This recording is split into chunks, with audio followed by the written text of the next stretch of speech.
Hello and welcome to exercise application video number 25 maybe? I don't even know by this point. So I finished working out a couple hours ago, but I forgot to film. I was with a friend when I was working out. So I'm just recording that now. For my workout, I did a full body circuit HIIT type workout. So again, I've talked about, I think I've said this, I just started a program that incorporates more HIIT and circuit training.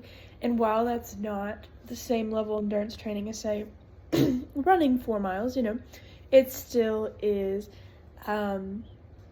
improving my endurance adaptations, especially for me because I haven't really engaged in regular endurance activity since high school when I swam. So for someone who is more sedentary in that area, I'm going to see greater improvements. And what I want to specifically talk about today is one thing I've mentioned, but I want to talk more about how we spare glycogen and increase our fat oxidation.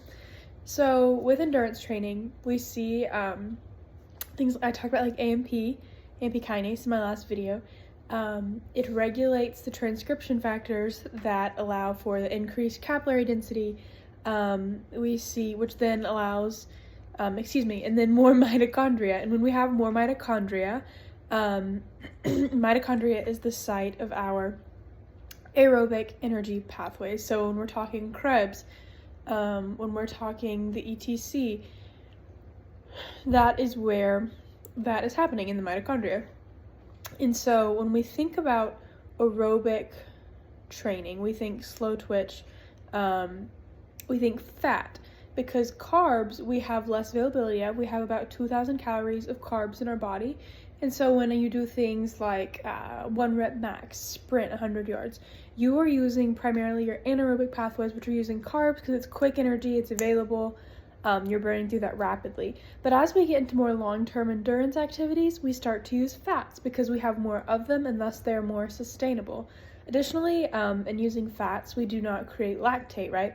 Because when we're burning carbs, like in glycolysis, one of our byproducts, if we have too much NADH, is actually that lactate and hydrogen ion, which lowers our pH, drives acidity, and causes fatigue.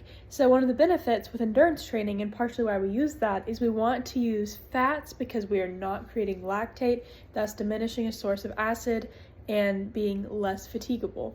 And so with our increased... Okay, sorry for the random break in the video. My phone is not the highest quality sometimes.